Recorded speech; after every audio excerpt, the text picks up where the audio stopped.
Then I went to Vayner Media, and this guy, Nick Dio, who was on the podcast, he works at Vayner, and he saw me in the kitchen waiting for Gary. And he's like, "Hey man, you excited?" I'm like, "Yeah." I'm like, "Look, what advice do you have? Like, how can I make this podcast different from anything he's done?" He's like, "Dude, if you don't have it within the first 30 seconds to a minute, um, Gary will check out and this will be the worst experience and he'll cut the podcast short."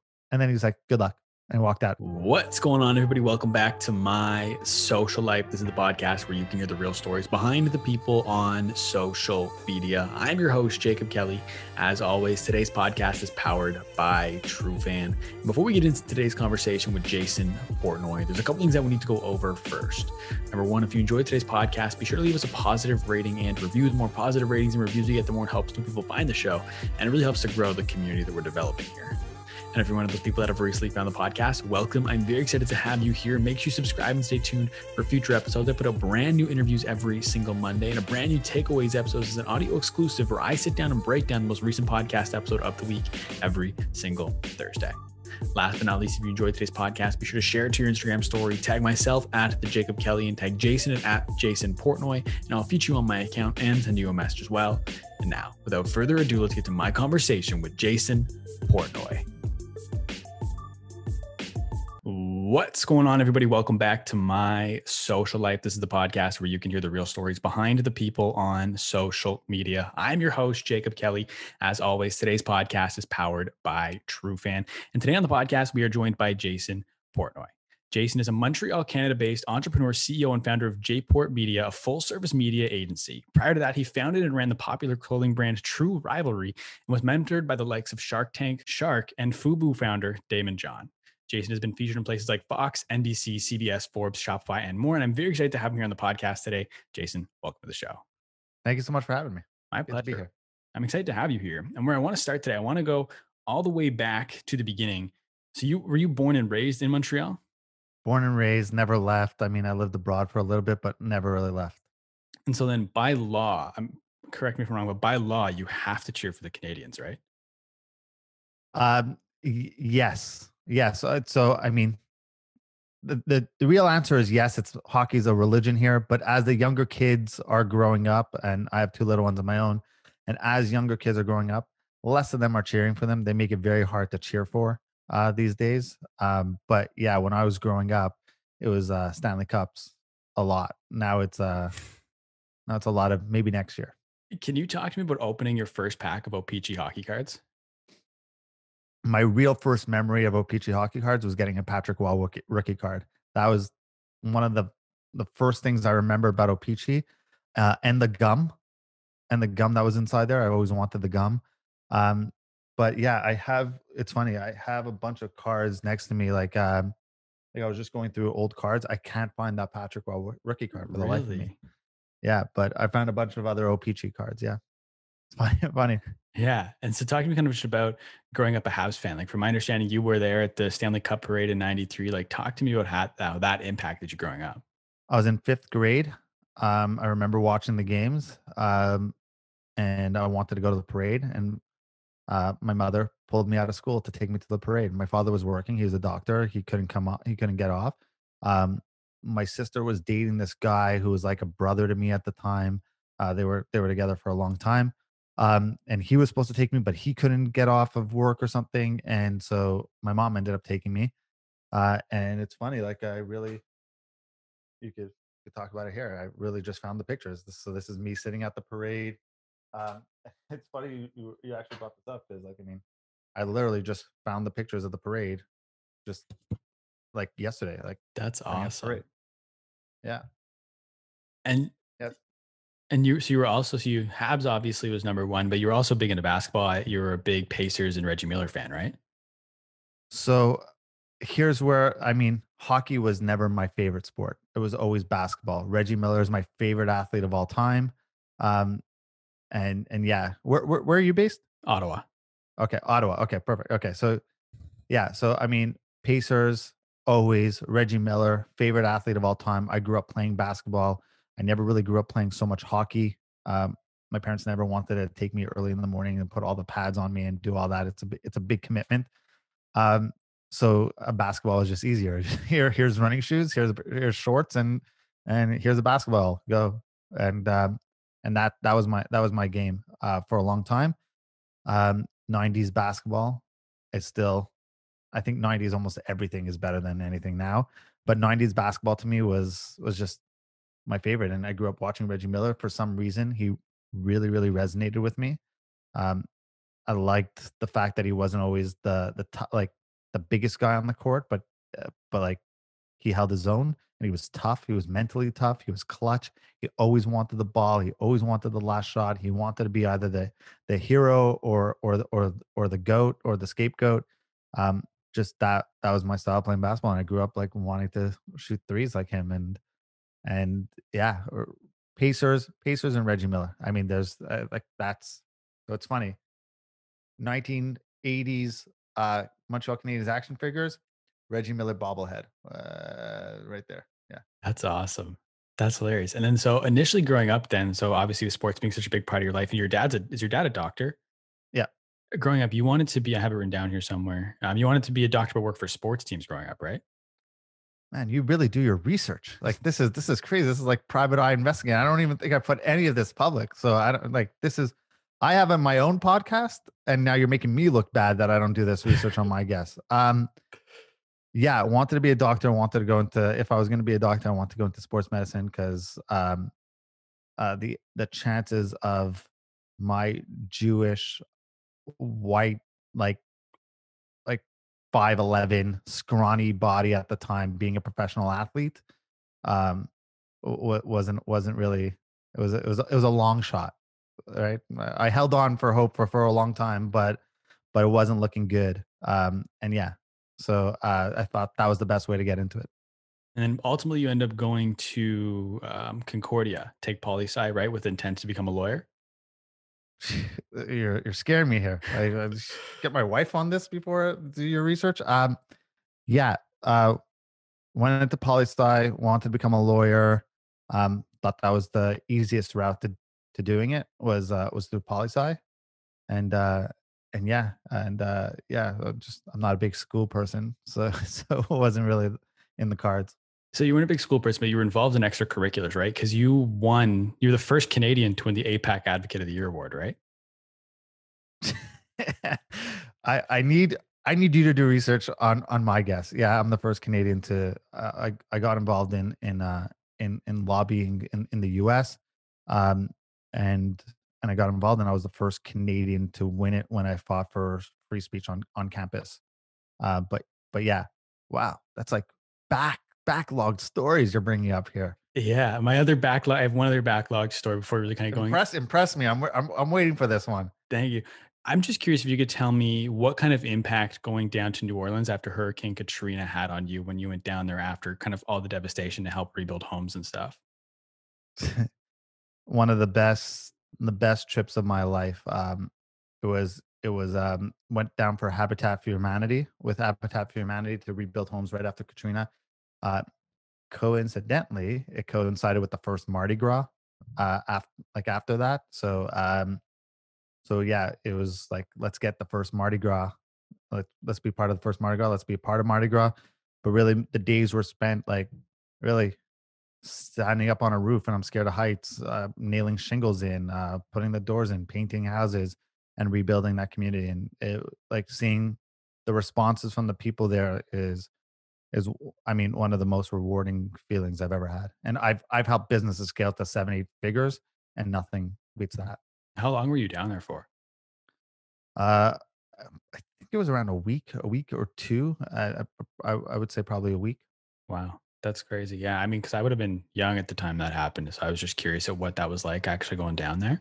But I mentioned how you ended up going to school with the intent to become a lawyer. So when did the switch from wanting to be a doctor go to become wanting to be a lawyer? Was it after you spent the day with your dad and realized that you didn't end up wanting to be a doctor? That's exactly what happened. Man, I'm impressed. Yeah, you got to teach me your tricks, your wizardry here. But yeah, I spent the day with my dad. He took me on rounds with him, and just even law school, right? I like the end result. I like the TV show doctors and the TV show lawyers, and oh, we're in court and we're arguing and we're cocky and we're out there, and yes, and you that's it. But like the blood, the infections, the grossness, like I mean, my dad is an awful salesperson because he took me like first stop was like the morgue where I was looking at like dead bodies and he's like showing me the saw that cuts the body parts off. Then he takes me to the infection wound and shows me like infections on people's feet. Like I almost puked. I came back white, like white as a ghost. And and yeah, and they knew right then and there they didn't have a doctor. Fair enough. And so you switch from doctor to lawyer. You get into law school twice, but you actually decline both times. Talk to me about why you made that decision and how hard that was considering because so your dad's a doctor and correct me if I'm wrong, but your mom's an immigrant. So they're very much like career path minded in that sense. Like how hard was that decision for you? So yeah, my mom, uh, I mean, she came from Belgium to New York when she was like 10 or around that age. So I wouldn't call her a full out immigrant. When I talk about my parents, I say they have immigrant mentality in the sense that school is the path out. You got to be good at school, be a professional, be a lawyer or a doctor. That's the path out. I remember I said that on a podcast one time, and my mother didn't talk to me for like a couple of days because she's like, "I'm not an immigrant. Stop calling us immigrants." And I'm like, so I got to correct it here, mom, if you're listening. Immigrant mentality, and it's not a bad thing.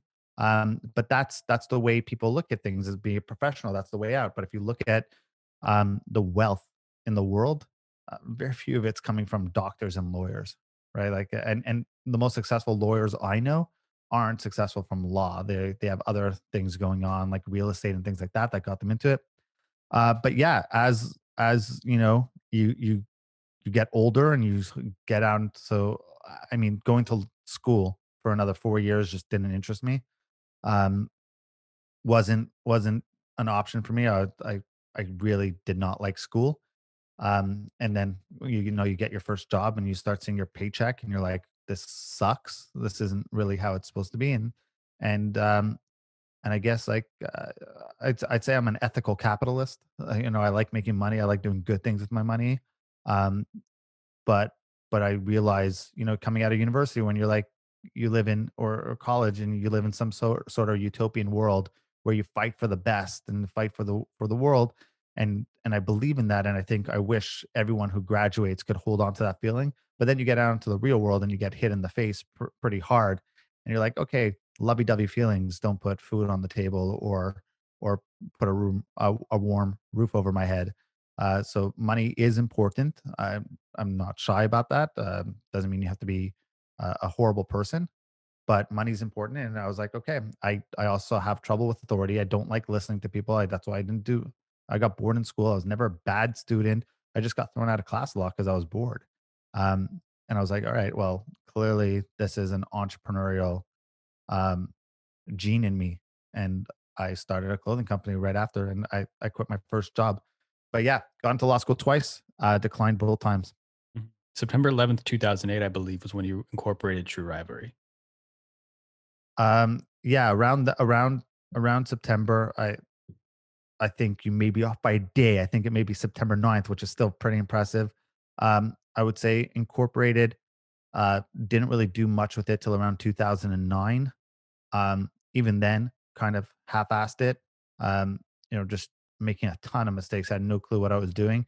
2012, switched things around, rebranded it, and kind of started getting my groove on. I have a couple questions kind of to unpack that. But first, did the first couple designs for the company come to you in a dream? Yeah. So, I mean, the whole idea of it came in a dream, right? Like, so I was at a hockey game. I heard someone say something. I'm like, that's a genius idea. We should put that on a t-shirt.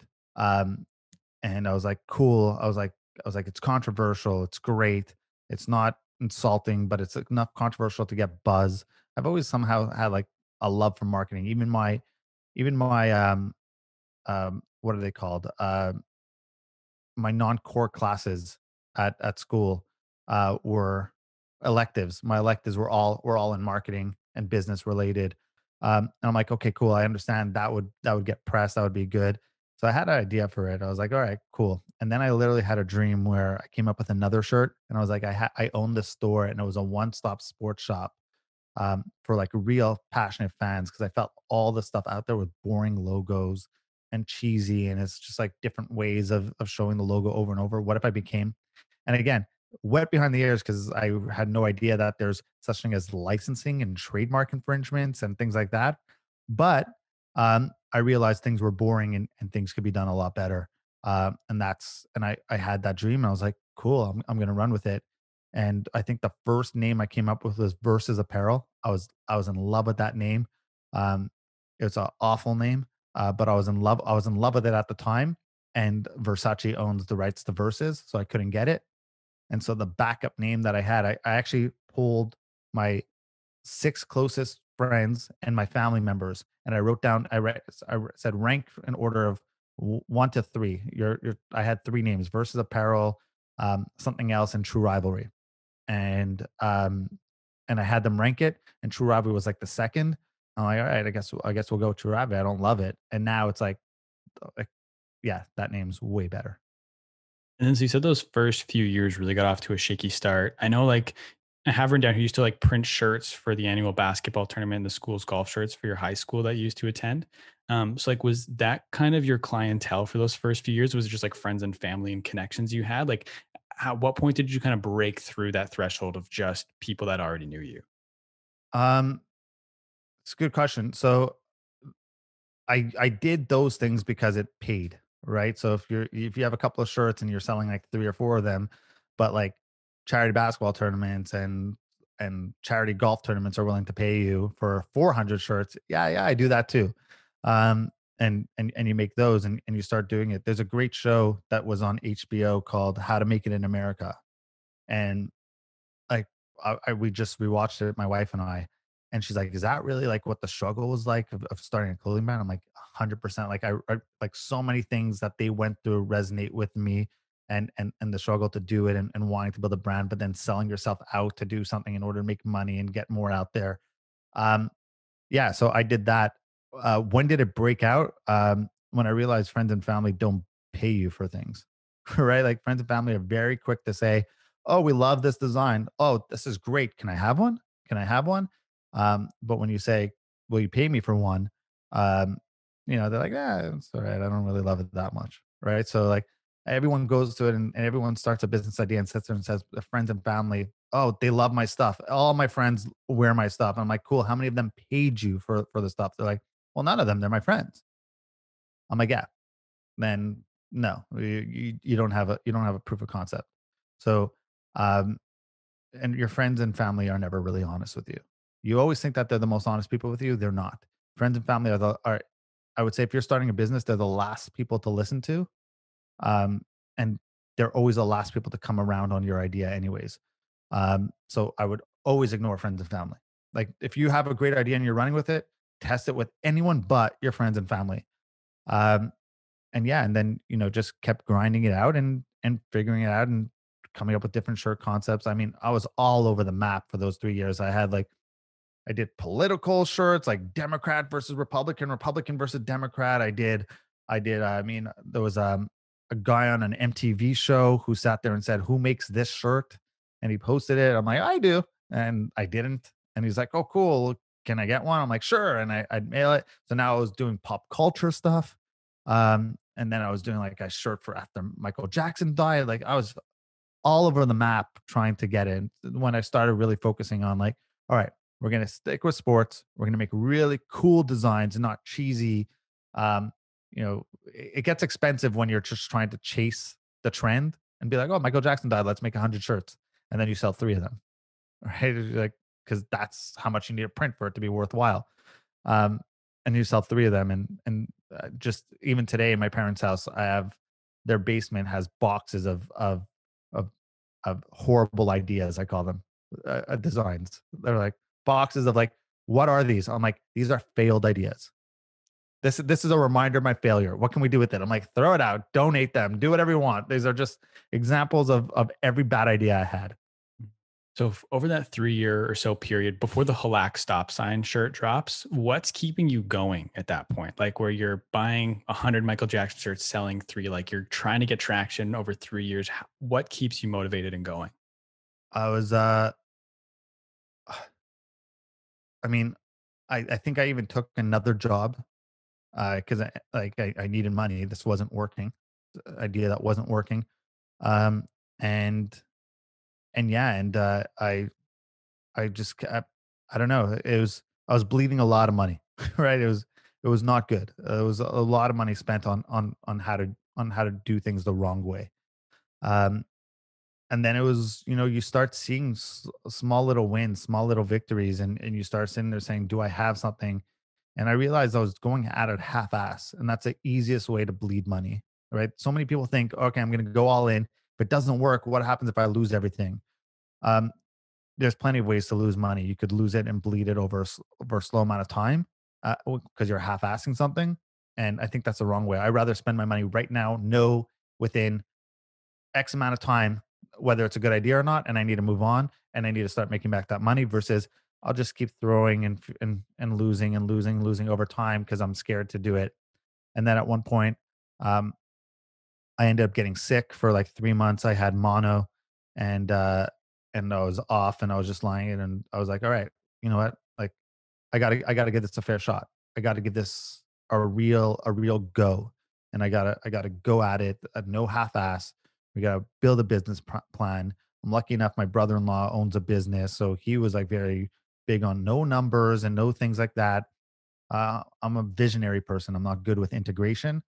Um, and yeah, and started really focusing on that and saying how can I build this into a business. I invested in a new website, made things a little bit, I brought the skews down a little bit more. I wasn't all over the place. I was focused only on sports, and I was like, cool, now let's start getting on athletes.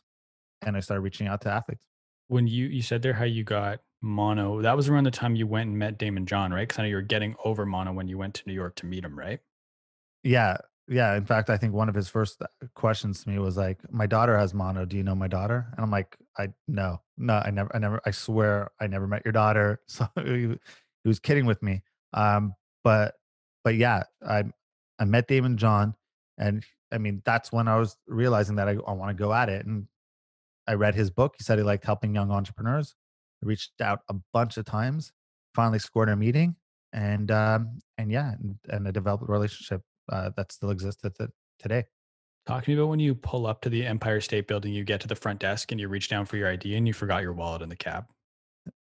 Yeah, so I lost I lost my wallet. So I get to Empire State Building, probably the biggest meeting I've ever had in my life. Um, and I'm nervous already. And I get up there, and guys like, "Who are you here to see?" I'm like, "Damon John." Cool, I feel great. He's like, "All right, I need ID, please." I'm like, "I don't have it." And he's like, I can't let you up." He's like, I need to know who you exist." So he goes, "Who do you know there?" I'm like, "I know Ted, who works for him, and Ted's the one that arranged the meeting." "Okay, Ted." He goes, "Does Ted know what you look like?" I'm like, "Never met Ted in my life." So he's like, "All right, this is gonna be hard."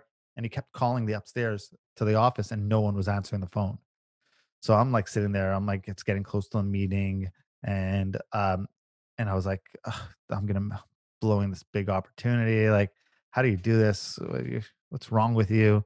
Um, and no one's answering. I'm emailing Ted because I don't have uh his phone. And I'm emailing him. No one's answering. I'm like, I'm down in the lobby, they're not letting me up. And then all of a sudden I hear, "Hey, Damon." And Damon was walking to Empire State Building, and he's like, "This guy says he's here to see you." So he walks over, and he's like, I'm like, "Yeah, I have a 1 o'clock appointment with you. I Ted arranged it. Here's my email." "Oh, all right." He's cool.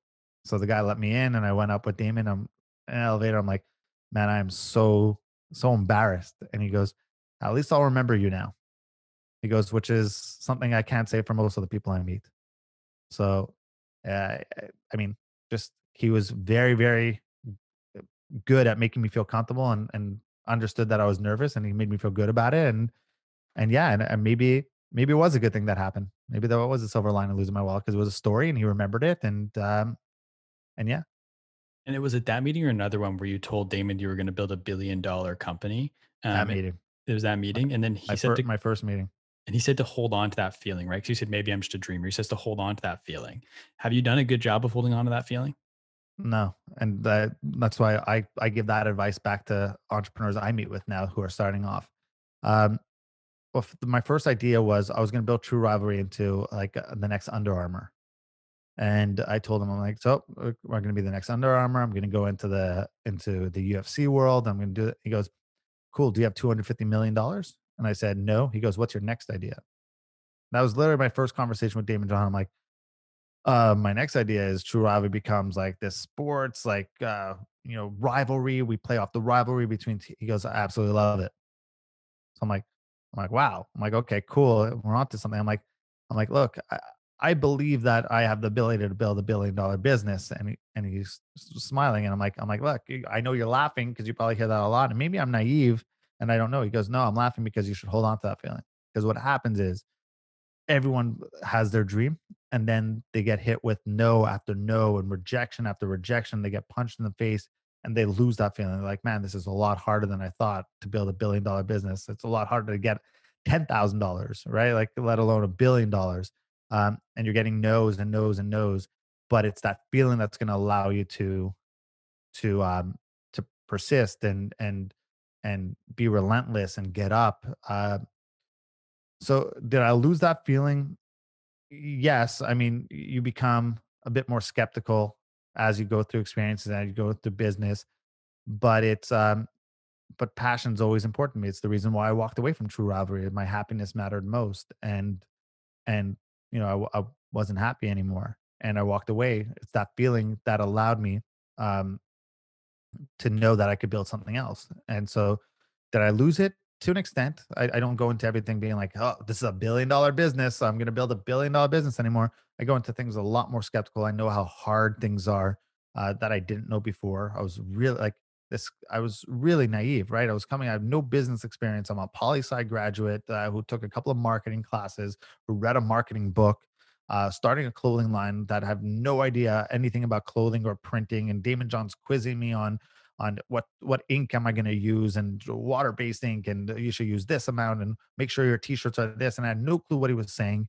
I was just like, t-shirt and printing. I mean, that was the extent of my knowledge at the time. So that is naive. That's going into starting a business that you know absolutely nothing in, and I would never do that now uh, because I understand you can't do that. So that was the lesson I learned, and it was a very important lesson. But still, to this day, to entrepreneurs, I tell them, like, when they're like, yeah, I'm excited. I'm like, okay, cool. Just if you and he told me that if you could figure out a way to bottle that enjoyment, that excitement, you'd make even more money off that, right? Because that's what every entrepreneur, like, imagine waking up in the morning, you're feeling down, you're not in the mood to grind, you sniff it, and you're like, oh man, $1 billion business, passion back, and you can do that. That's $1 billion business. And I believe with Damon, it was your third meeting where he was running late, asked you to go to dinner. You said you had to fly back to Montreal. So he gave you his personal phone number. My question with that though is how do you nurture that relationship? Because I feel like a lot of people don't know how to do that properly because you don't want to text him too much. You don't want to not text him at all. So what was your approach to kind of nurturing that relationship with him now that you've got access to his personal number? I'm I took it as a big responsibility, right? He trusted me with something. He gave it to me, and I didn't want to lose that relationship. So if it's a question I could answer on my own and I don't need validation for, which most of the questions people ask people are to get validation, I won't message him. If it's a holiday, his birthday or something like that, I will send a quick thing. Um, and and yeah, if it's like, hey, come on the podcast or something like that, I'll send it. But I'm very, very respectful of his space. I also make sure that every text message I send him finishes with "thank you." And he keeps, like, I could show you responses from him where he's like, "Stop thanking me. You did this all on your own." And I said, "No, till the day I die, as long as we have this relationship, I will thank you after every conversation because I would not be here, um, not physically on this planet, but I would not be an entrepreneur. I would not be where I am in my business today if it wasn't for him." Um, his advice went to a clothing business, but stayed with me over time. It was some guy who believed in me that was a huge driving force in the industry. It was someone whose advice, every single piece of advice he gave me was gold. And if I wasn't going to succeed, it would be because I was not listening to him. He gave me the blueprint. He gave me everything I needed. So I owe him a lot, and I'm very respectful. So, like, I end every conversation with that. I send him a gift every single year on the holidays. Um, and yeah, and I I give credit to him when it's due, and I don't need anything from him. So we have that relationship. I'll message him, but if I need something, I'll go through the right channels. I'll go through his assistant. I'll go through things the right way. When things aren't moving that way, then I'll consider reaching out to him. But I think people get that and they abuse it. But the biggest thing was in the beginning, cool. Do I know the answer to this? And I just want him to say what I want to say? Or like if he answers yes, what will this change? If he answers no, what will this change? Just a thought before sending out that message gave me the clarity of like, okay, just hold off. There's no need to message him for the sake of messaging him. You said every piece of advice he gave you was gold. Is there one that stands out above the rest? The entrepreneurial feeling one Yeah. was the best one. Um, that was the best because like again, wet, never had a rejection before, right? Like not like I'm not talking about with women and things like that. I've plenty of rejection there, but I'm saying, but I did okay too. I need to clarify that. But yeah, so it was in the business world, never had a rejection, right? Like again, coming friends and family, love the idea, love the shirt, great shirt, beautiful shirt, awesome shirt, great. Um, and then you pick up your first phone and they're like, no, not interested, not interested. And I'm like, what do you mean you're not interested? Like everyone should be interested in this. This should be in every single store possible. Um, yeah, so that's the most important lesson. And just treat everyone with kindness. I mean, he's just a really kind person. Like if like he's really there's very little, if anything, I could say bad about Daymond John. People listening to this are probably like, wow, I wish I could have someone like Damon John mentor me when I start my business. But even when looking back at True Rivalry, like you made it a habit of getting people to wear the clothes or mentors that were, for lack of a better word, like punching above your weight class. Like I know Mark Wahlberg wore the shirts, Jay Baruchel, of course, a lot of hockey players. How are you doing it back then? How are you getting in front of all of these people? I ask. I've never been the person who's like, I feel shame, right? Like I feel shame if I do something bad, but like, what's the worst that could happen, right? The hot girl says no. Cool. How am I different now than I was before? Maybe a little blow to my self esteem, but I'm still not with her, right? I'm not with her now, and I'm not with her when she says no. Nothing changed. The only possibility that could happen is she says yes. That's the only change that could happen. The rest is internal. The rest is just my ego, a blow to my ego. When you realize that and you're like, okay, take the ego out of the equation, the only way to move up is ask. Even to this day, the podcast, like I've done under 100 episodes. I've had some of the biggest names in the industry come on um, by asking and not taking no for an answer and learn and understanding how to follow up and being respectful in my follow up and being persistent. And when one person says no, I know it's a no for now, but maybe I just need to build up a more value. Maybe I need another guest on that's close to their range. So I've tried to figure who do they like that if I got that person on the podcast, now my next message is, hey, I had this person on. Like, who do these people value? Like Grant Cardone, wanted Grant Cardone on. I know a lot of people don't like Grant Cardone, but I had questions I wanted to ask him. So what did I do? A long way around it. I had Jared Glant on, I had Elena on, his wife on, I had all those people on, and they all provide amazing value, and they should all be on the podcast. There was no hit. It wasn't like a full hidden agenda. They were useless, and they could all provide. They all gave great advice on their own, and they all have their own merit to stand on. But it was like, okay, cool. Like get into their get into their world. Like if they're saying no, cool. Who do you know that they would say yes to that you could do? It's always leveling up. It's the same way you want to be in one store, cool. You're not going to be in Barney's right off the bat. Where do Barney's buyers look for? Like where do they find the latest trends? Okay, what are the hot one mom and pop shops that do it and start getting your stuff in there and be in front of those people. Always give an opportunity. It comes down to asking. The biggest advice that I ever give, and you probably know this because you've done a great research, is anyone who asks me what the my biggest piece of advice is, ask for things. You have to ask for the sale. You have to ask for money. You have to ask for people to come on the podcast. You have to ask for the girl or guy of your dreams to go out with you. You have to ask them to marry you, right? Like you have to ask them like, let's have kids. Like there's so many, everything in your life comes down from you asking. And yet we're so scared to ask because we're so afraid what the outcome is going to be.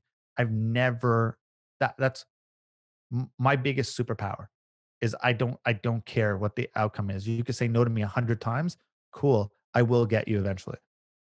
What does kind of two-pronged question, what does that first initial message look like? What's your cold outreach look like? And then when you talk about like a respectful follow-up, like what does that look like as well? So what's the first one and then the second, third, fourth, fifth one look like? So with the clothing company, the message was always the same. It was like, "Hey, big fan of yours. Um, you know, would love to send you something. Um, or you go through their agent or their manager, whatever it is, but would love to send you something. Usually, they all like free swag. So you give it to them, and then the note in there is like, look, if you love it, if you like it, wear it. If you love it, post a picture and tell like a teammate or tell someone else about it, but I'd love a picture if possible. And if you hate it, I mean, just wash your car with it. And either way, it's my gift to you. And that was really my message to every single person. With the podcast, it's the same.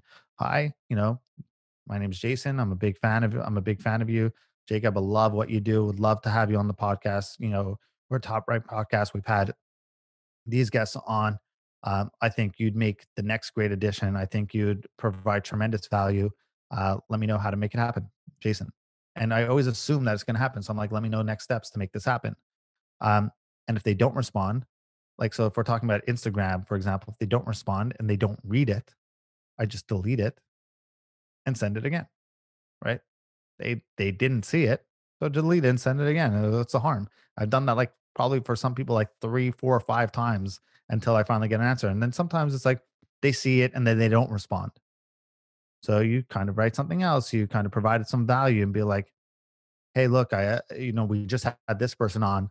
Um, would really love, I loved what you said on your last post. It was amazing. This is the type of value my audience needs to hear.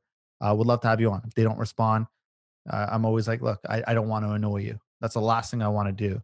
So if you're not interested at all and this isn't a fit, just let me know. And I'll leave you alone. Nope, no problem. I'm just really, really confident in the value you bring. And I really, really love to share that with the world. Hard to say no to things like that, right? Like I'm not being rude. I'm not saying anything. And if they say sorry, I'm busy, or speak to my assistant, the same thing. So you start the process all over again. Sometimes if they say speak to my assistant and they give me an email, I screenshot the conversation and I'm like, hey, Jacob told me to have you book him on the show, right? And now it's like half the time they don't even read it. They don't look at the screenshot and they're like, cool, when's the date? Versus like, my assistant will handle this. If you let the assistant handle it, they now are in charge of, do I want him on your show or not? Versus like, hey, he said book it, right? So here's a screenshot of him telling me to email you to book it. Let's get it done. Um, but yeah, it's just be respectful. Like, I mean, be respectful. Don't be annoying. Um, that's sales 101. Do you ever send with your podcast messages specifically? Do you ever send audio messages on Instagram so that they can't see what the message is until they click on and hear you talking? No, the people I reach out to, um, I don't think they're gonna want to click on a message that they don't see, right? If they're after the podcast and they were already on and we built that relationship, I'll send them a thank you like voice memo or something like that. Um, but either way, like, I mean, I want them to be able to. I'm not trying to trick someone to get on my podcast, right? It's like you want it on or you don't. Um, I've had one person who sat there and said, "Cool, it's $5,000." And I sat there and said, "Okay, you're not the right fit, right? Like, look at all these people. Not one of them charged me. You like in my head, I'm like, you're a weight class below. Sorry, like so, not no sweat off my back if you don't want to be on it." I've been there. I've had people ask like $1,000 and stuff to come on the podcast. And I'm like, that's just not what I'm about. So it's always a respectful decline at that point. But And then you build up your podcast so big that they can't say no, and they wonder why they haven't been invited. Hey man, I'd love to, Jacob. Like, what's with this podcast? You've had all the best people on. How come you haven't had me on? Like, "Yeah, I did. You wanted 5,000. No, no, man. I just want to be on it." That's the best revenge, right? The best revenge in anything is just build something so big. Like, focus on you. do you ever send people analytics if they ask? Or is that not the type of person you want on the show? I'll send analytics. Sometimes the assistant will ask for analytics, but at the end of the day, like when you have like it's going to sound a little bit arrogant. When you had the guests that I've had on the show, people are assuming regardless. Like I'd have 3 listeners and people would assume I have like 4 million listeners based off like the people I've had on. Um, so some people have to lead with analytics. I lead with the big names first. Like, U2 is headlining this show. Do you want your house band to come on, and open up for them? Yeah, of course I want to be on that stage, right? Versus like, hey, we're gonna have like 15,000 people in the audience. Like, do you want to come on and play a couple of songs? Like, there's both are right ways. If you haven't had big names, but you have huge, massive downloads, lead with that. If you've had the big names, um, bright lights always sell more. No, I love that.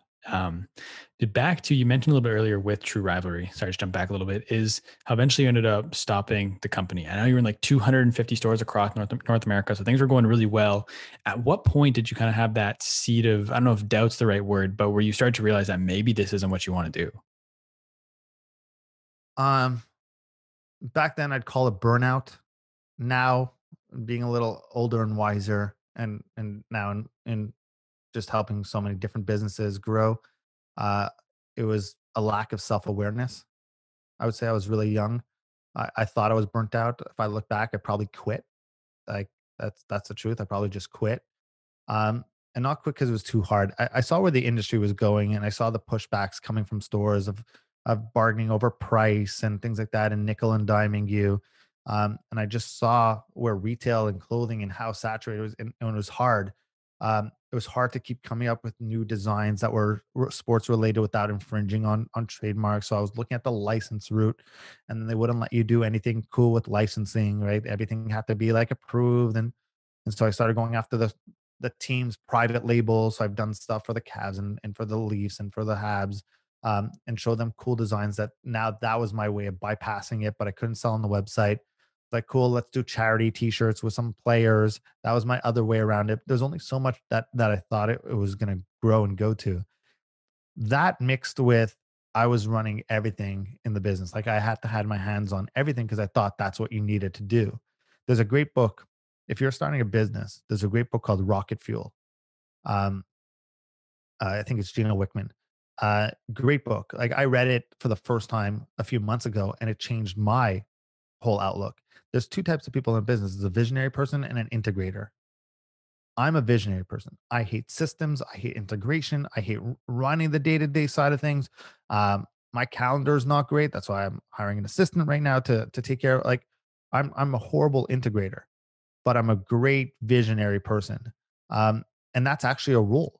There actually is a role to be a visionary person. I did not know that. I thought I had to do everything. I was not good at delegating. I couldn't let go of things, and that kind of got burnt out. And I was just getting unhappy, and I was unhappy.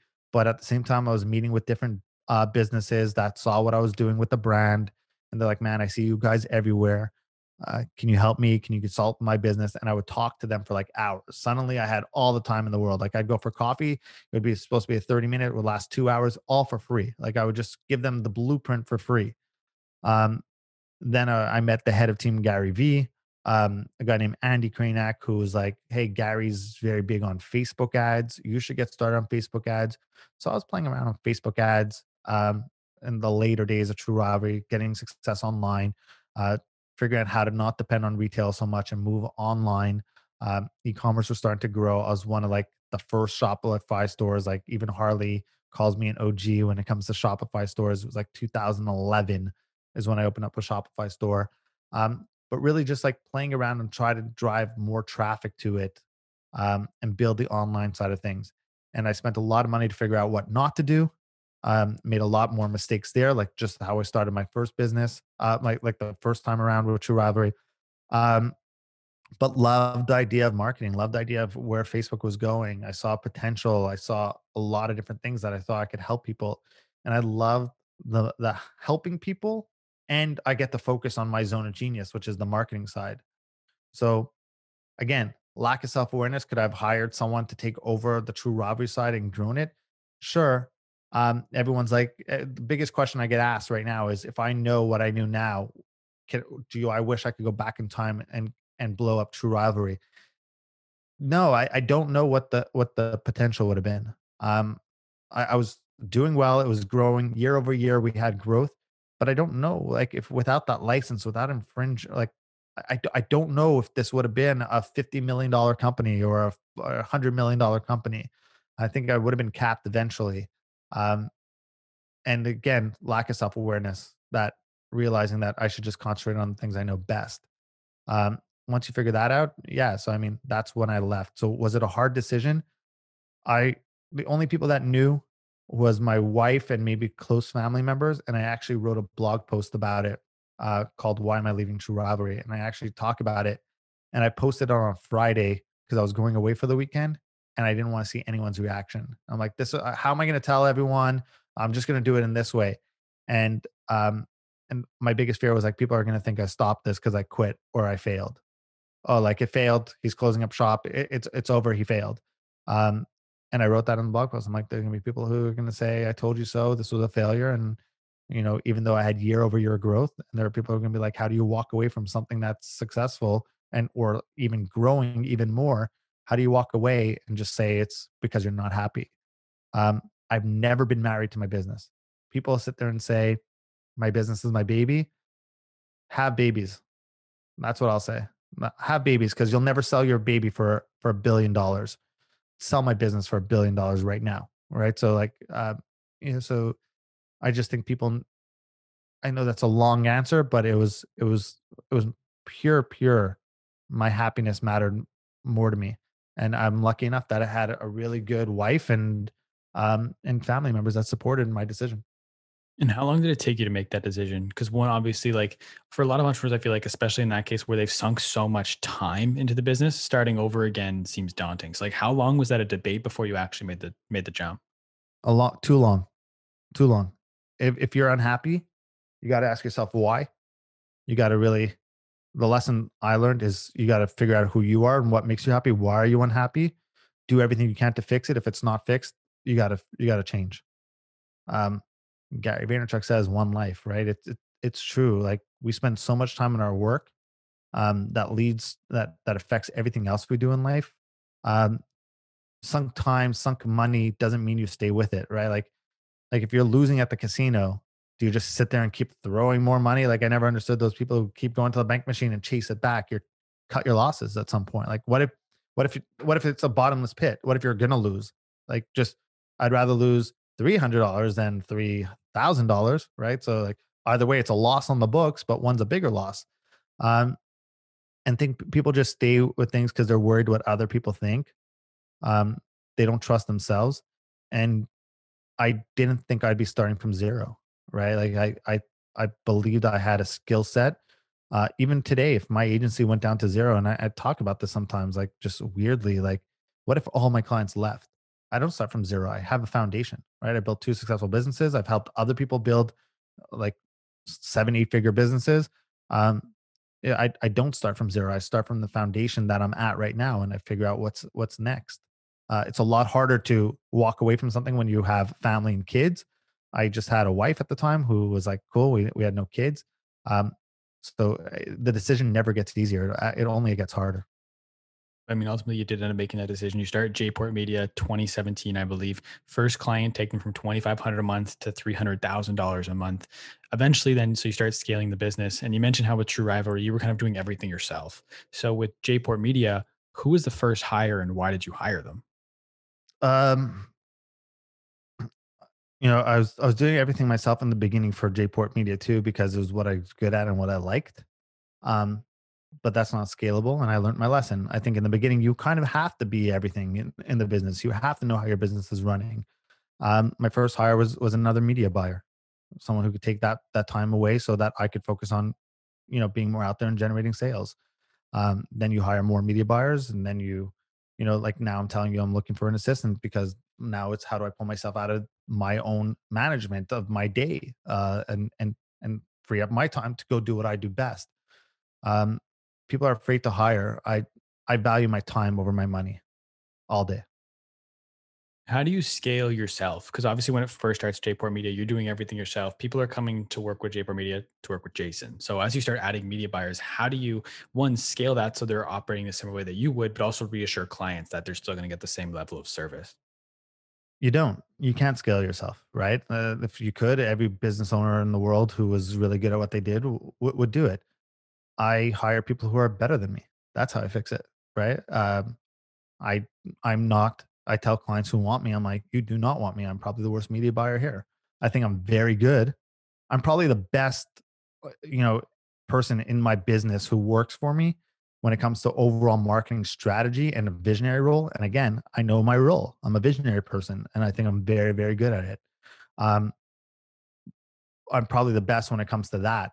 But from a pure media buying play, like you hire people who are smarter than you and better than you, and you tell them, sure, you want me, but like really, like you don't. I built a dream team of people. I pay more for people to work with me. I pay like people like I've had accountants look at it and like you're paying this person too much.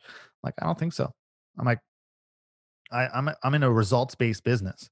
Results matter. So I need to be able to hire the best. I don't care where they live. I'm not like I don't want an 800-person agency. I want to pick and choose the clients I want to work with, and I want the best media buyers, whether they're in the UK, whether in the US, whether they're in Canada. Makes absolutely no difference to me. I just want the best. Mhm. And I've heard you say that originally you were almost scared to scale the company because you didn't have the proper systems in place. How did you end up overcoming that fear? I didn't scale it. That was me overcoming it, right? Like I always wanted an 800-person agency. That was the number to me. If I could get 800, I made it. The same way I thought buying a house. Like if I could buy a house, I made it. I bought a house.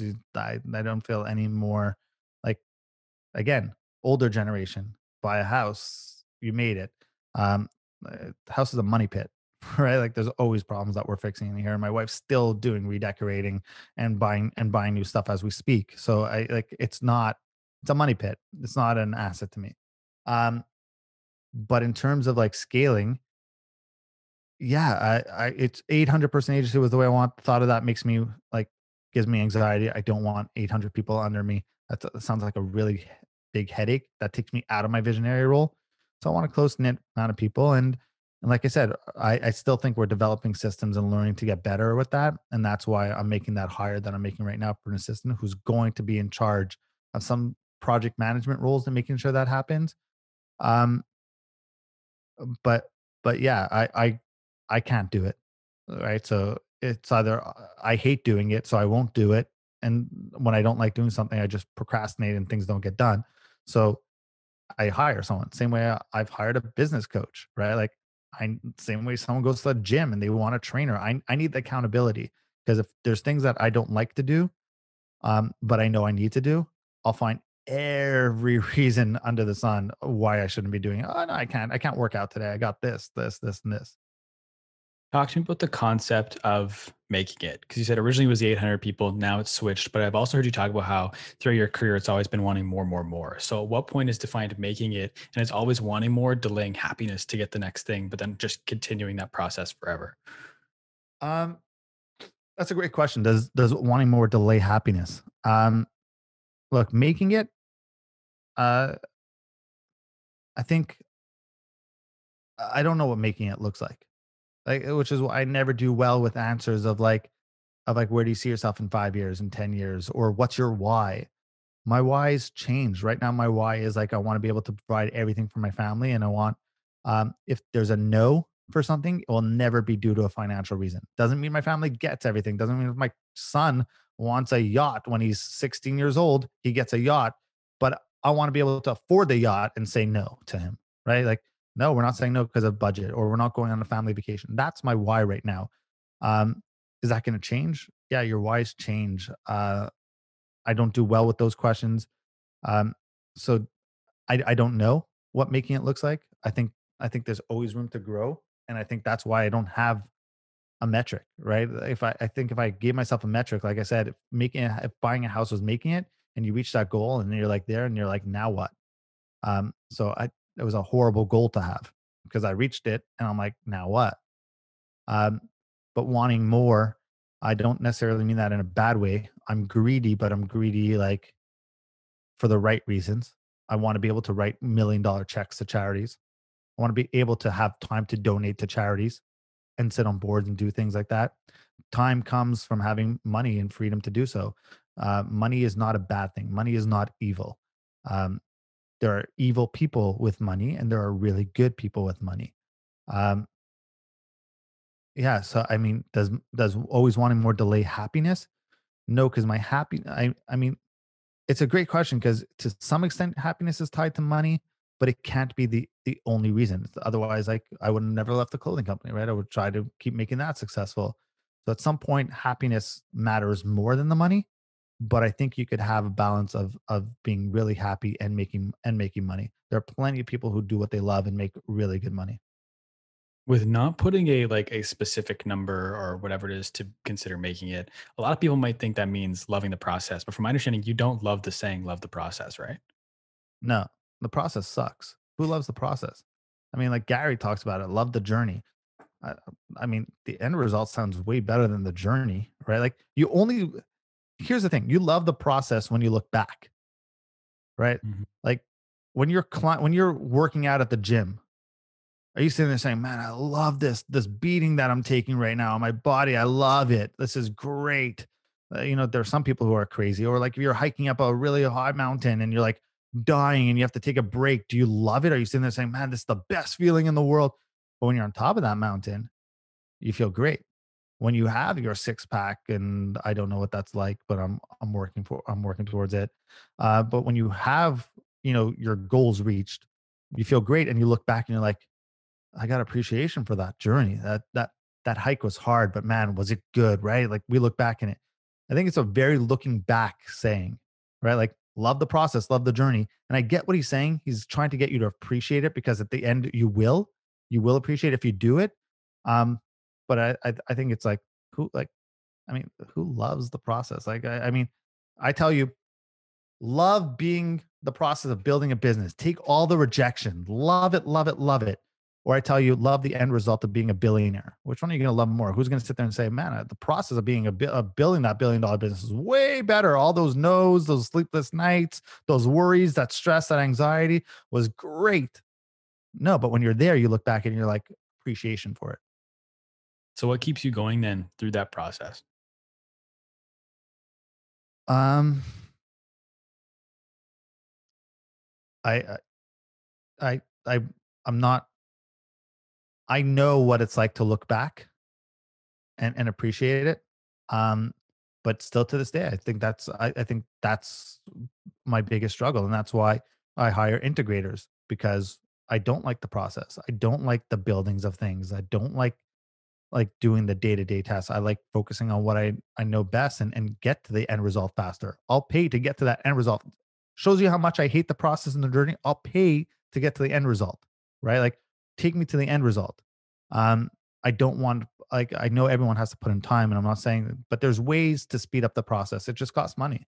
And to me, I rather that. I rather get to the end result a lot faster with a little bit less money and then start really scaling from there versus trying to figure it all myself and be like, look what I did, look what I did.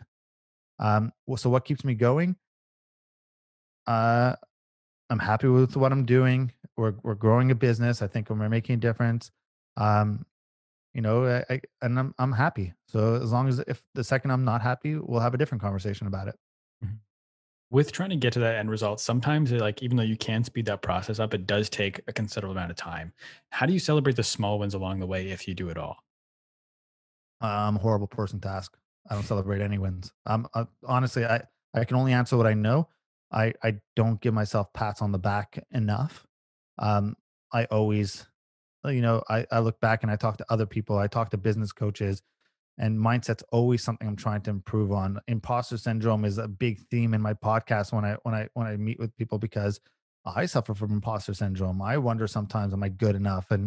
And they all sit there and say, well, look at the people you had on your show. Look at all this. It's like when your mother tells you, like, look at everything great that you've done in your life. And you're like, yeah, but you're my mom. You kind of have to say that, right? Like, I, I think every entrepreneur goes through it. I think that's why entrepreneurship is so hard. People don't really understand it. I don't think it's being talked about enough. It's a lonely road. The highs are really high, the lows are very low. But I definitely don't do a good job celebrating the wins because I'm always sitting there saying, okay, cool. What's next? What's next? More, right? More and more. It's my blessing and my curse. With more taking sometimes to get more, like what we just talked about, can take some time. So people are in their process, or whatever you want to call it, just going through it, trying to get there slowly but surely. How long do you remain patient before it becomes delusional? That's the question I asked Gary Vaynerchuk. Um, yeah, how long? I mean, I don't know. I'm not a patient person. I don't preach patience. Gary preaches patience, which is why I asked him that question. Because I'm the opposite. I like things now. I like results now. I'm I'm not a patient person. Understand the need to be patient. I understand things don't come, and there's no such thing as an overnight success. Um, but I'm just as human as everyone else. Like I you know talk about putting out content. Put out content. You do podcasts. You become consistent on it, right? And you're like, I know it's patience and consistency, patience and commitment and consistency. Those three things will lead to success. But like, I'll put out the podcast and I'll be like, how come I don't have 4 billion downloads? Right? Like, how come this person doesn't have this? I put out content. How come my following didn't go? I'm just as guilty as the things I advise my clients on because I'm human. Those are human emotions. The second I take a step back, I just become very good at understanding when I'm feeling that way to take a step back and be like, okay, normal emotion to feel. What would you advise your client in a time like this? And know that we're just early in the game and it takes a lot longer um, and do things. I would say, I mean, I don't think you need to be overly patient. I think you need to start seeing, I think you need to have some sort of metric to success. If you don't, if you can't fix what you don't measure. And if you don't define what winning looks like, how do you how do you know if you're winning the game? Like if we play tennis and we had no clue that like if I hit the ball to you and you don't hit back to me, that's a point. Well, how do we play a game? How do we have a score? Like how do we keep scoring this? So you need to have some sort of like measure, like give yourself time. And the whole like, what if I quit a day before, it was about to break? Well, no one says just quit. Find something else and do this on the side and give it. But like at some point you got to figure out like, all right, do I really want to devote the rest of my life to this? And then if you're happy and you're passionate and you're able to do so, go for it. Go live your dream. Go do whatever you want. But I'm not a patient person. So I'm trying to answer your question and it's just sounding like I keep coming back to that. Like I'm not the authority in that space. No, but I asked you because I figure you have a different opinion from most people when it comes to patience. So I try, whenever I know someone has a different perspective from what kind of like the norm is, I try to ask about that. And you mentioned how that was a question Oh, you so you're asked. antagonizing me. I like it. I'm not antagonizing you. I I'm try joking. to. I'm just messing with you. No, no. But you mentioned how that was a question you asked Gary, which is obviously why part of the reason as well why I asked you that question. And because Gary was the reason that you started your podcast, Perfectly Mentored. What was the situation where you were in the room with Gary where that conversation came up? Because people always ask how you started and the conversation gets to Gary told you, but I haven't heard anybody ask how that whole meeting happened in the first place. So I'm friends with people on Team GaryVee. Um, I was at one of their events there at Vayner Media. Um, I got to meet Gary. The next day, I was like a fanboy. I wanted a selfie, so I messaged my friend. I'm like, "Can I get a selfie?" He's like, "Yeah, come to we're at the Hudson Yards today. Just come. I'll get you 5 minutes before you have to go back to Montreal." So I'm like, "Cool." I went because I was like, "You didn't meet Gary unless you get the selfie." Um, so I went back, and there were a couple of people there, and we were talking, and something happened where one person's like, "So, you didn't really think podcasting is the way?" Because yeah, everyone should be starting a podcast. So I'm like, "I'll start one." And he's like, awesome. I'm like, will you come on? And everyone looked like, how could he ask? And it goes back to what I said earlier. I have no shame. Like if he never sees me again, like cool. Like, all right, I didn't lose anything. Um, but I asked, he said, I'm very, very busy. He was very polite. He wasn't like rude. I'm very busy. I don't know if it's going to happen. I'm like, cool. It will be around your time anyways. We'll fit it in whenever you're free. He's like, it won't happen this year. And it was like November at the time or something like that. I'm like, not a worry. Doesn't have to happen in November. Happen whenever you want. Like you let me know. It's like, okay. Like, it's like, you're not going to stop, are you? And I looked him straight in the face and I said, if you were giving me advice in our meeting and I asked you, should I stop now? What would you tell me? And he smiled and he's like, all right, do 20 episodes and I'll come on. Knowing like something I didn't know, most episodes fail after the eighth episode. So he kind of challenged me. And he kind of like, I mean, I was talking to someone about the biggest takeaways from that meeting, and people are like, "Oh, biggest takeaway is ask." And someone said, "No, the biggest takeaway I see from that is be Gary. Be so um be so, you know, protective over your time and don't just set someone up for a quick win. Leave the crumbs for them to actually build something and then reward them in the long run. But be protective of your time because if he had to be everyone's first and only podcast, um, he would never have time. And most people would stop after they had Gary on, right? They wouldn't leverage it, they wouldn't do it. Um, and I heard someone talk to me about that, and I was like, wow. And that changed my entire perspective over that meeting because it was always like the advice is ask. That's not the advice. The advice is be Gary. I love that. And so talk to me about then the first 23 episodes, because Gary said 20, I think it ended up being episode 24. I've heard you say that those first 23 was a grind. Can you kind of talk to me about those? Yeah, I hated it. I was like, this isn't fun. Like, first of all, like, um, I had to really find people to be on it, right? Like I was really like pushing, and I'm lucky enough I know some people in the beginning that were nice and did it for me, and then I started reaching up to a little bit higher. But like I thought I'd have to like interview my sister and my father, and like we're gonna get to like episode like 7 by the time we interview everyone in my family, and like my nephews will come on, they'll do an episode on like gaming. I was just trying to think of ways to how am I going to do this. And if you look at the dates are so scattered because I was like, I don't even want to do this. Like I don't like it was I only want Gary. And it was disrespectful to my beginning people who helped build the podcast in a way because I was like, I don't like you're on because yeah, I think you have something valuable to say, but you're my stepping stone to Gary. Um and they ended up being really good guests. I ended up being a horrible host. Um, I just didn't know how to listen. I would ask questions. It would just be reading off a script. It wouldn't be a dialogue. Um, yeah, and I was like, man, there's so much more I'd rather do with my hour here. And now it's like, I love it. I've learned to listen. I've learned to read. Like you're a very, very good podcast host. I was going to tell you this off the air, but you know how to seamlessly move people through it and listen and then take the answers, and you know what your next point is. So you're setting people up.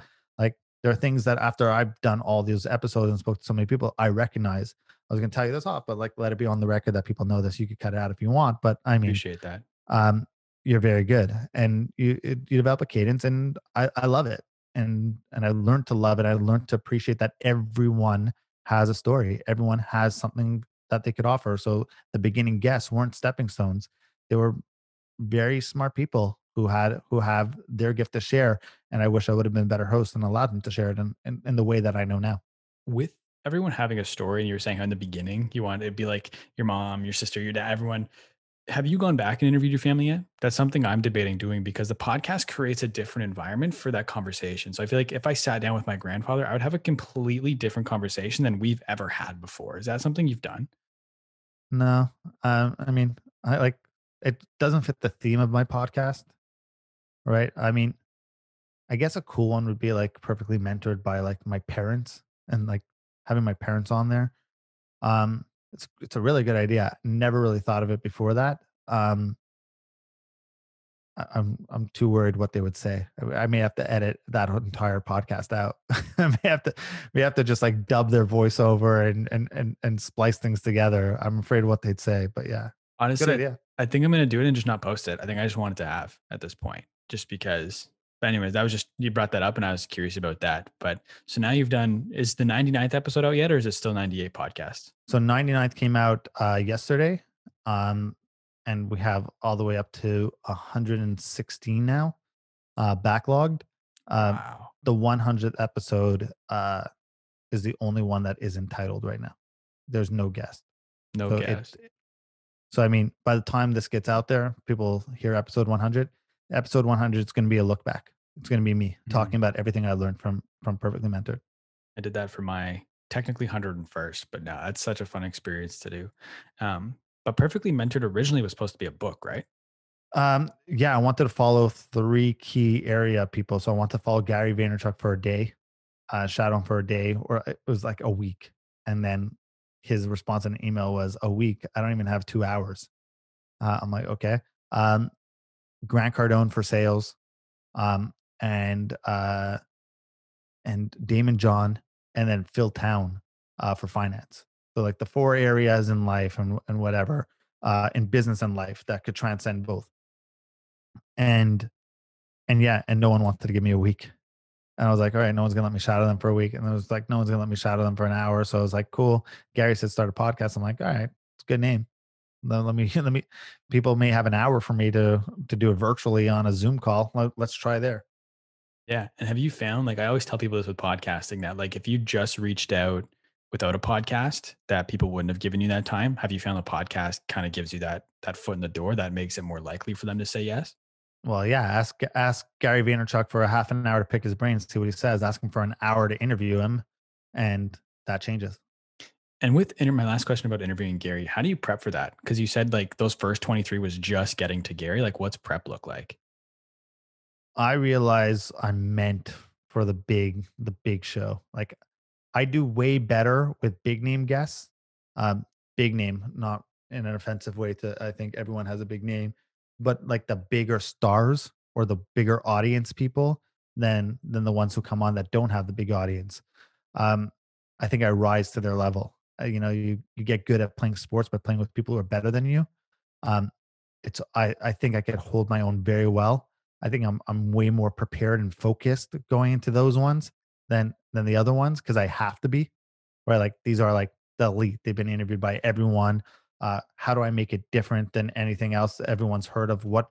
So the research process is completely different, right? Because I could bring on someone like Tim Story, who's incredible, well known, super, super smart guy, so much value, but he's not as well known. So you could listen to him on a podcast, and chances are it's the first time you're hearing him, right? Maybe not, but chances are it is.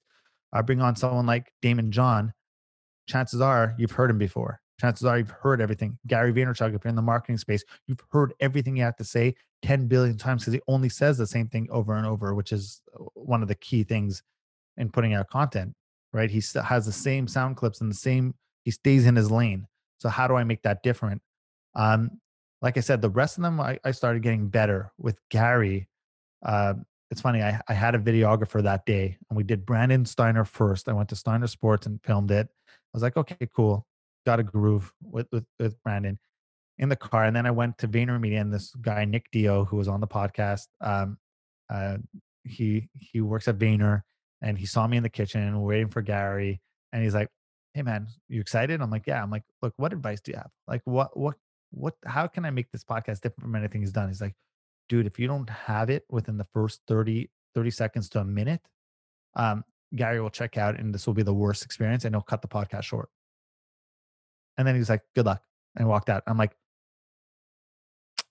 yeah, so now I started getting even more nervous to start pacing. Like I have the footage of it. I have the pictures of it. Like the videographer took things. My friend Sandy, who's the videographer, he took it all. Then he said it perfectly. He's like, dude, it's like you blacked out.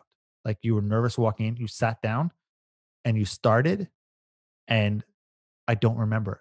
I don't remember. I asked him, I'm like, can you please send me the rough footage tonight? I want to just listen back. And I knew I had something good. I legit like blacked out. I was so focused. I was so in a zone. It was a very weird experience. Very few podcasts have done that for me. But I mean, I don't know. I prepped with it by just wanting to be different, challenge him on things that I knew he were hot issues for him. Like you said, like you try to poke a little bit and see what and have that person wake up. I knew certain things were bothering him. I asked for it. I challenged every single one of his statements, like the patience thing. I'm like, cool, give us an answer on that because you just keep saying be patient.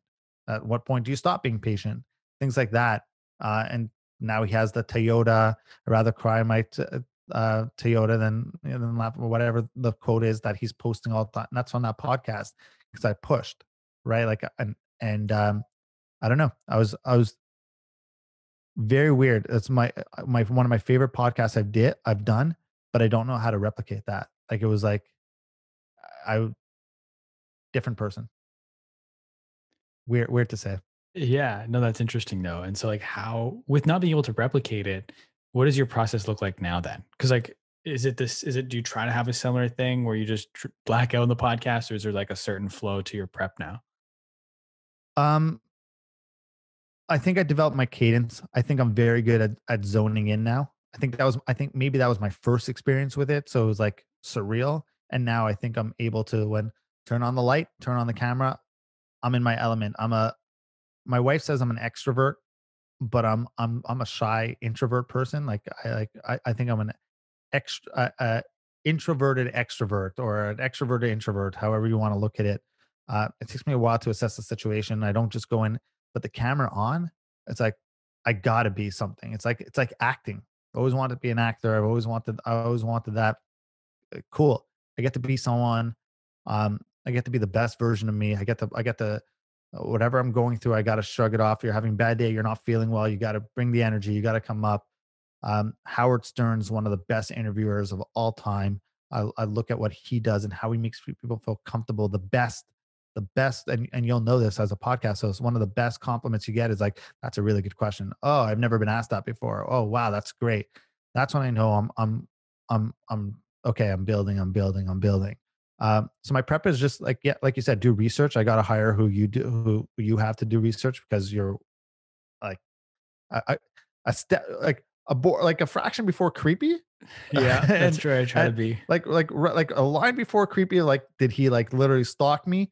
Um, but like a past, like I now know everything I need to ask this person. I mean that in a joking but an affectionate way. Um, but yeah, I try to do research. I try to see what issues are important to them. At the end of the day, this is their promotion. What do they want to get out there? Um, and never interrupt them. I know that's a debatable thing, but I never interrupt. I do my absolute best not to interrupt either. And I feel like sometimes I even wait that extra second to ask a question, because sometimes when they think you're not going to ask a question, they keep going and then they start getting into places they've never gone before because they're used to getting cut off there. But you mentioned with being on camera, you like being on camera, you kind of like come alive on camera a little bit because you always want to be an actor. Talk about growing your personal brand and how that has differed for you from growing a business. So I now like being on camera. I didn't like it before. I never liked the sound of my own voice. I now know how to tune it out. Right. I now know how to not get worried that the camera's on me or there's a mic on me. Or like if I'm doing like a vlog, for example, and someone's following me around with the camera, for the first 2 minutes, I'll be nervous and then I'll just get into my zone and just be comfortable. Um, Growing a personal brand is something I'm still trying to do, still trying to put out content. It still takes me a while, like anyone else. I'm a human. Turning that camera on and filming a selfie video and talking like I'm always like I always worry, what do I look like? I have the same insecurities as everyone else with the camera on. I just think I'm now better at not caring as much and you always look at your own securities more than anyone else does. Like most people don't realize the things that are bothering you. Like I have my own insecurities where like even now after being married to my wife for over 5 years, I point out something to her and she's like, I never noticed that, but now I can't stop looking at it. Right. Like just certain things like that. Um, but yeah, it's just comfort zone. And the difference between building that and a business brand is I think you have an easier time to build a personal brand um, than a business brand because there's a face behind it. It's easier but harder because someone has to be the face and someone has to be the one on there and grow it. But it's something I think is super important. Why is it so important? Um, Best known always beats the best, right? Like people have to know you exist in order to want to do business with you. Uh, we live in a world where there's so much noise. How do you break through? Um, Even today, like, but people get caught up in the wrong metrics. And again, I'm human. I do it too. How many likes is this getting? But then you know how many people I get calls with are like, hey, can we discuss working together? I'd love to work with you. And we jump on a call and it's like people I've known or whatever, and they're like, yeah, I watch every single one of your videos. I love everything. And they've never liked the video. They've like I wouldn't see that. They've never commented. That's most people. I don't like, I try to be respectful now and like things because I know how much that means to people. But I consume so much content without liking or commenting. I don't. Um, and I've done business with people I've seen on social media that I didn't like their stuff or comment, but the first thing I did was email them and say, let's find a way to do business. Um, yeah, I think you need to be out there. I think if there's plenty of ways to grow a business and make money without doing that, but at the end of the day, you're probably leaving a lot of money on the table by not having it. I think owning your own platform, and not just like, what I mean by that is not just like have a podcast and that's it. Owning your own platform, owning your own virtual stage is leverage for anything you want to do. If I build a personal brand and I walk away from the agency and I start a t-shirt company, I have a following that I could immediately start selling to. I have an audience. I'm taking that audience with me wherever I go. I have authority, which is super important in anyone doing business with you, especially in my line of work. Authority is huge. Um, building that is the key towards market domination. With I'm curious too, with you saying how you're leaving money on the table. How many of your coaching clients for market domination method have come through your personal brand? So market domination method is hasn't really even started yet, but I've done, like, it's starting soon. Um, it's a it's a group program on exactly what we just discussed, on how to dominate your market. Um, Probably something I'm the most proud of. I want to help at least 50 entrepreneurs in 2021 grow their businesses. This is like my passion product. Yes, there's a cost, but it's a fraction of what it would cost, or should cost and will cost the next time around. But it's direct access to me, and it's like a year long. Um, I'm probably losing money on this in terms of time, but like, I'm so committed to it. But through the personal brand, look, it's hard to tell. Certain things aren't measurable, right? If someone hires the agency and comes through the agency, right? How do they hear about me? Did they hear about me on my podcast? Did they hear about me on your podcast? Did they hear about me on social media? Did they hear? At the end of the day, I don't care, right? But if I keep putting myself in your on your podcast, my podcast, your Instagram, my Instagram, um, email, and they get hit every single day, I'm just putting myself more opportunities to win business. That's all I care about. So it's hard to say. There could be more cause. It could be causation versus correlation. That's always the biggest question. And some things just aren't trackable, and some things I really don't care to track. Are more Have sales gone up? Are more people hearing about me since I've done the things I'm doing? Yes, good. Keep doing it. If I do the things I'm doing and business lost, and like, no phones aren't ringing, no one's calling me, clients are leaving me, it's not working. Stop what I'm doing. That's how I look at things. I want to talk a little bit more how you said the pricing for this first round is going to be lower than it should be and will go up. I've heard on previous interviews you say when it comes to coaching, like especially in the beginning, you didn't know exactly what to charge. And I think that's an important thing for people to hear because a lot of people as first time entrepreneurs, they let that be a huge hurdle for them. They don't know what to charge, especially if it's service based. So how do you go about figuring that out as someone who's had multiple successful business now? Even you have had trouble figuring out exactly what to price. So how do you approach that problem? So I'm not having trouble pricing this. I'm just saying, this first time around, um, I want to build it with the beta group. So I want the beta group to be responsible for building it. That's unfair of them to come into something and whatchamacallit, and have to pay the price, right, of it all being spoon fed to them. The exchange is really, they're paying for it, but the value that I'm going to give them and the direct access they're going to have to me is going to be more than any other group that's going to go through this, because they're going to be, they're the godfathers, right? They're the first class. They're the OGs. They're the people that are coming in and helping me build this. Because I'm not a big believer in building a program and having people come to it. Because so oftentimes we try to sell people what they want and not what they need. Um, so I want to see what they actually need versus what they want. Like, they'll come in and sit there and say, "I want a podcast." They may not need a podcast. Um, but yeah, so I don't think I'm having trouble pricing it. I think I'm just being respectful to where they're at, and I know the value of it, and it should be a lot more. Are entrepreneurs made or are they born? Uh, I I ask that question a lot. Obviously, you know that. I think they are 100% born. I don't think you can make an entrepreneur. With the caveat of, I think people could become entrepreneurs. I think people could. I think there's, I had someone on the podcast who pointed out something very interesting, that you could be an employee with an entrepreneur mentality, right? And do that. You could, you know, but I think there's something, the entrepreneurial tendencies. Um, Very few people I know could weather that storm. And I've seen people I know, people, friends of mine, who thought they were entrepreneurs and they want to go start their own business, and they're like, man, this sucks. And they stopped. Um, I just think the characteristics of an entrepreneur are, you're born with them, you have them. Doesn't mean you need to go start your own business, right? You could have a great job that allows you the entrepreneurial freedom to do what you want to do.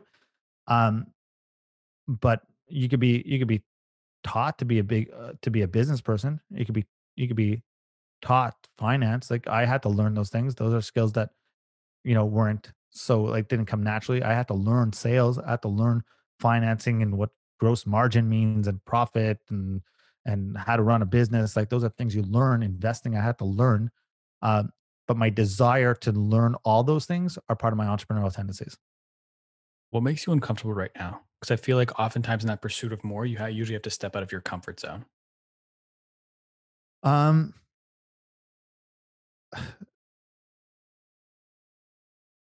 you know, uh, I don't know.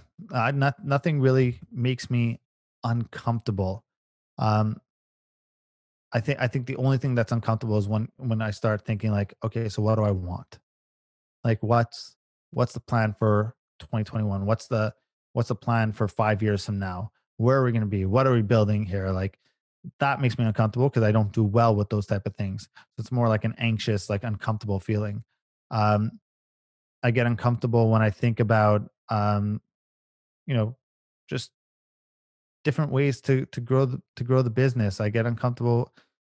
There's a lot that, I guess, make me uncomfortable, and I don't really realize it as uncomfortable. It's just anxiety. Like, building systems for the business makes me very uncomfortable. But it's like, it's because I don't like it, and but I'm not going to do it. Right? I'll hire someone to do it.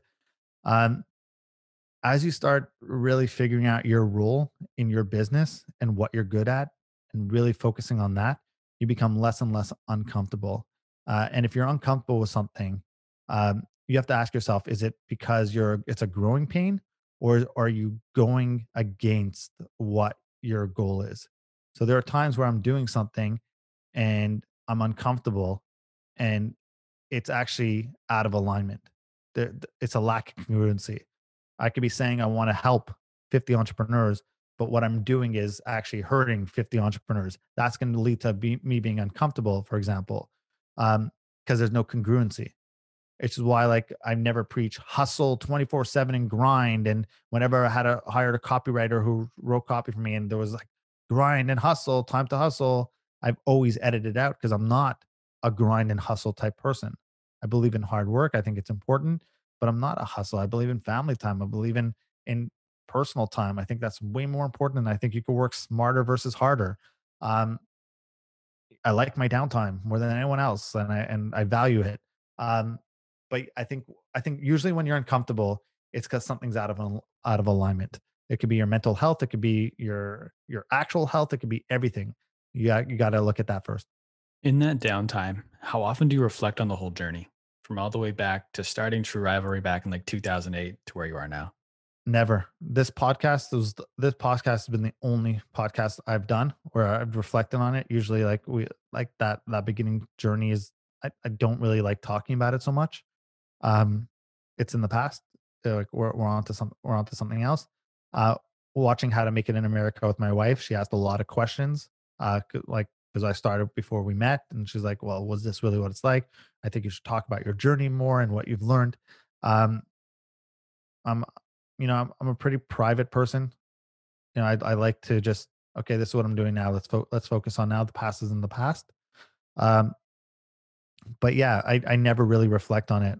Um, I have a hard time turning off what's happening currently. Uh, let alone turning that off and now being like, all right, let's see what we've done so far. That's not me. My mind is always working. I know we're out of time here, so I'm just gonna ask you to jump to the last question that I ask every guest on every podcast. I like to flip the script a little bit. So instead of me asking the question, it's you asking the question, but it's not to me. Pretend you have a crystal ball. You can ask this crystal ball any question, you'll get the 100% honest answer. What is one question you want to know the answer to? The path I'm on right now, will my family be taken care of? I love that question. I do. That's that's the only thing that matters. The Mhm. answer is no, then I got to change everything I'm doing. I could be making $10 million a year right now. I would stop everything I'm doing right now and change it instantaneously. I like that answer. But I want to thank you so much for taking time to be on the podcast. I want to give you the floor. Where can the people find you? Plug anything and everything you got right now. Market domination method. If you want to work with me and not hire an agency, and you want to work with me and you want to build your brand, JPORT Media will help you with paid media. Facebook ads is our bread and butter. We could help scale your business that way on all social media at Jason Portnoy. And like Jacob said, I got my own podcast, Perfectly Mentored. Awesome. Well, I want to thank you once again for taking time to be on this Thank you podcast. so much for having me. Really awesome job. Really enjoyed this one. Thank you. I appreciate that. And I want to thank everybody for listening, whether you've listened the entire way through, I only listen to bits and pieces. I really appreciate taking time to check this out. Everyone do me a big favor. Go and follow Jason. Go and check out his podcast. I'll make sure everything's linked in the show notes down below so you can find it. If you'd like to follow me, you can find me everywhere on social media at the Jacob Kelly. Feel free to come and say hello. My DMs are always open. As always, today's podcast is powered by True Fan. Thank you once again for listening, everybody. We'll talk soon.